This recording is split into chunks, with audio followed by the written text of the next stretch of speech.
あ、どうも、リヌクスさんとオットさんいらっしゃいませ。すいませんね、取り留めのない話になっちゃって。今日はちょっとまとめる時間がなくて、いらっしゃいませ、3個目さん。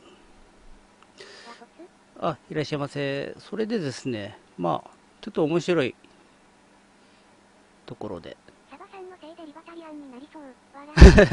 本当ですよ、リバタリアンになりそうですよ。冷ややっこさん、なんか最近フォローされてるみたいで、関サバさんもいらっしゃいませ。ですね、アメリカとメキシコの国境沿いに、美徳さんもいらっしゃいませ。あ、そうですか。どうもどうも。皆さんいらっしゃいませ。アメリカのアメリカとメキシコの国境にノガレスっていうところがありまして、見えますかね。まいらっしゃいませ。まあ、うん、いいじゃないですか。これ右がね、メキシコでね、これ左がアメリカなんですけども、一見するとメキシコがすごいなっていう、うん、単純に見るとね、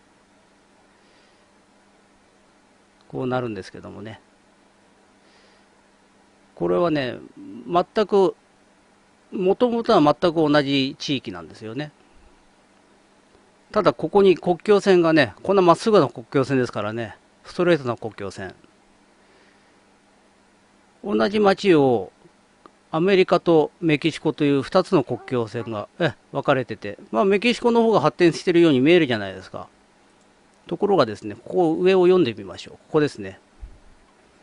アメリカとメキシコの国境は世界で最も頻繁に横断される国境と言われており、毎年延べ3億5000万人が国境を越えています。また、生活水準の違いにより、メキシコ側から毎年100万人以上の人々がアメリカ側に不法入国していると言われています。そうですね、でも、なくならないでしょうね。増えるんじゃないですか、かえって。ね、豊かに見えるメキシコ側から、うん、イマジンか。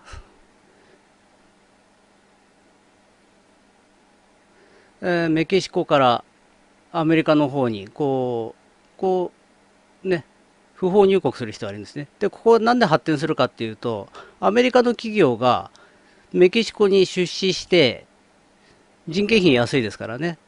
で、本来そうですよね。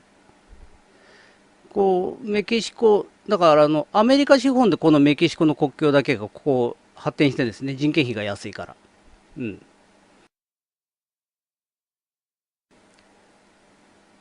で、メキシコ人はアメリカに行きたがると。もともとは同じ町だったんですよ、これ。ノガレスって。人為的に引かれた国境で、所得の格差が何倍だったかな、ちょっと失念しちゃいましたけど、相当、麻薬とかもね、こう送るんですけどね。うん。こういう、結局、なんていうかな、政治体制の違いによって、経済というのはかなり、格差ができてしまうんですよね。出てきてしまうんですよね。自由なアメリカと専制的なメキシコですね。もともとちょっと専制国家的な国だったらしいですね。ちょっと私も随分前に読んだので忘れちゃいましたけどね。それでですね、じゃあ政府の必要はないのかっていうところで、ここですね。フリードマンさんの動画の最後のところ。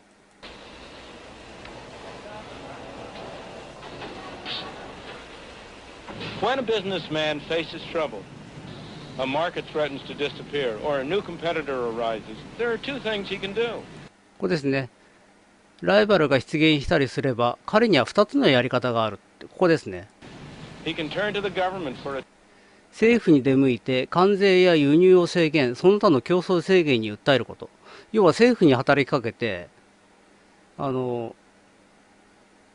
っちに関税かけてくださいよって、輸入量制限してくださいよって、補助金とか言わないかな。うん。まるっきり TPP 反対ですね。うん。に近い話にすると。それに、tariff or a quota or some other restriction on competition, or he can adjust and adapt. あとはもう一つ、あるいは調整適用することです。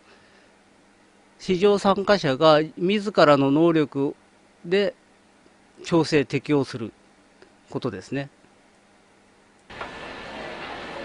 In Hong Kong, the first option is closed. Hong Kong is too dependent on foreign trade so that the government has simply had to adopt a policy of complete non-interference. そうですね、レントシーキングですね。 That's tough on some individuals. そうです。それで、この保護されないということによって大変なことになる人も当然いるでしょうっていう。But it's extremely healthy for the society. しかしそれは社会全体として非常に健全なこと。社会全体の効用としては上がるわけですよね。As a whole. Only the businessmen who can adapt, who are そう flexible ですね。 and adjustable, survive, and they create good employment opportunities. で、新しい雇用機会を設けた企業たちはね、儲けたお金で新しい雇用機会を生み出すので、みんなが儲かるっていう、みんなが幸せになるとですね。 For the rest. The complete absence of tariffs or any other restrictions on trade is one of the main reasons. これですね。何も関税がなかったことによって人々の生活水準が急速に向上したことの主要な原因となったと。 Why 分 Hong 析 Kong ですね。 has been able to provide such a rapidly rising standard of life for its people. 知らなかった人に教科書しか言われたくないですね。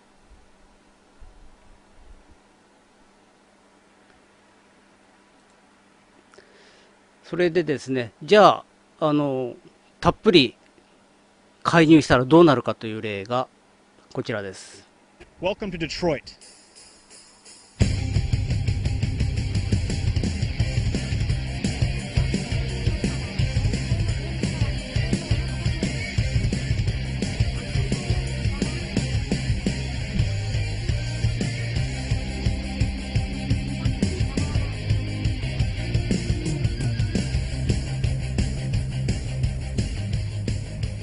Detroit. It's become a bit of a punchline in this country, but you have to ask yourself, how did one of the wealthiest cities in the country become this?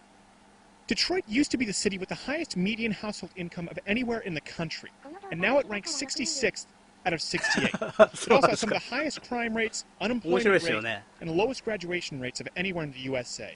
In a nutshell, Detroit sucks. But why? Oh, that's fine. Well, to start, it's no secret that Detroit is run entirely by leftists. Every single mayor of Detroit since 1961 has been a liberal. It is the city of entitlement programs. Leftists always tout their policies as a way to help the poor and give our fellow man a leg up. ありがとうござい Well, ま how's す。 that working out for them? And how did it get this way? It all started with Mayor Jerome Kavanaugh, elected in 1961. He expanded the role of government in Detroit to an unprecedented level, particularly under President Lyndon Johnson's presidency with the Model Cities program. What's that? You've never heard of the Model Cities program? Well, I'll show you. Now, the Model Cities program is considered by many to be the first great step in central urban planning. What happened was they pumped $400 million into a 9-mile square radius of Detroit, the area that you see here, in order to make it an exemplary city for the rest of the USA to follow. And of course, that sort of set a trend in motion where Detroit ended up getting hundreds of dollars in every single federal bailout, loan, or grant that you can possibly imagine. そうですね。 Really, Detroit is the poster boy for leftist policies at work. Now, clearly, they didn't succeed in creating a model city, but the government did succeed in creating an entirely state-dependent city, which many people think was their goal in the first place. And that allowed the government to tell people in this city what they could build, where they could build it, which businesses would stay open, which businesses would close. And of course, in exchange for that stringent government control, they promised them things like education, training, health care, more entitlement programs. It smells funny. Speaking of education, how do Detroit schools stack up? There certainly isn't any lack of funding here in Detroit, as students of Detroit receive on average $11,100 per student. Compare that to the national average of $9,600, yet Detroit students enjoy a graduation rate of actually 25%. And a sad fact of the matter is that a student of Detroit has a higher chance of ending up in prison than graduating high school. And you have to ask yourself, well, how have the oh-so-powerful teachers' unions of Detroit failed the students? The truth is they have been refusing to bend on policies for years that would benefit the students, including merit-based pay, increased teacher-to-student ratios, giving incentives to better teachers, or, of course, the school choice program that we've spoken about here at PJTV and has been a tremendous success wherever it's been implemented across the country. Could it be that the teachers' unions aren't really designed to help the students, but the unions? Of course, public education isn't the only place in Detroit where unions get to flex their power. Also, plants and factories like these are what made the big three American auto companies, Detroit, the envy of the rest of the industrialized world for so long. After World War II, cars were being produced rapidly, people were buying, and Detroit was prosperous, which makes you wonder what happened. It's no secret that American auto companies have required federal bailout after bailout, and liberal politicians will tell you that that is because of poor management and not enough fuel-efficient cars. They'll say that when the gas prices rose, the economy crashed, and people wanted smaller, more fuel-efficient cars. Mismanagement, that may be, that very well may be true, but not enough green cars? GM alone offered more gas-efficient cars than Honda or Toyota. As a matter of fact, they had more in their lineup than any car company on the market. Americans still didn't buy those cars, however, as the #1 selling car in the country is still the F-150.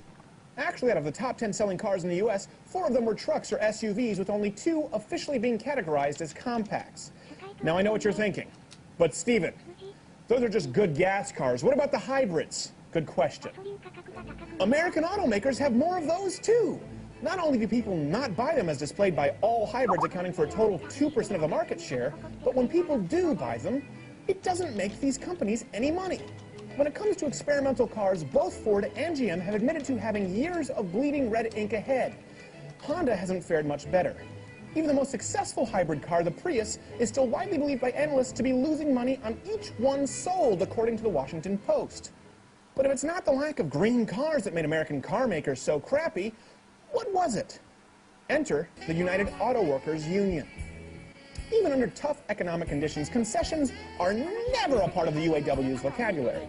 Fully aware of the fact that their company will go bankrupt under these conditions, the UAW still made sure that they received 7 weeks paid vacation each year, maintained job banks, meaning that UAW workers rarely, if ever, actually get fired. They're simply sent to job banks where they are paid nearly full wages not to work.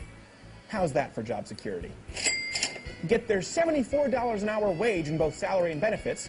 Compare that to the $42 an hour for a comparable Japanese company auto worker, or even $26 in the private sector.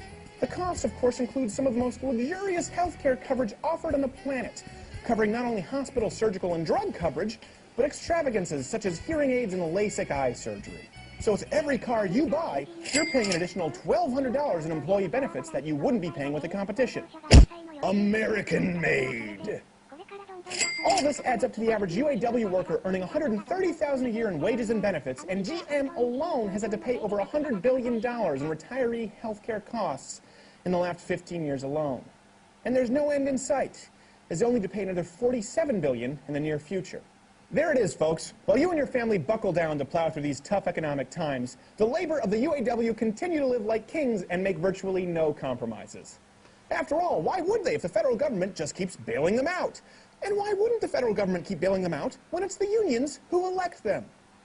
Guess just how much of the UAW's political contributions were donated to conservative or Republican candidates in 2008. A whopping 0%.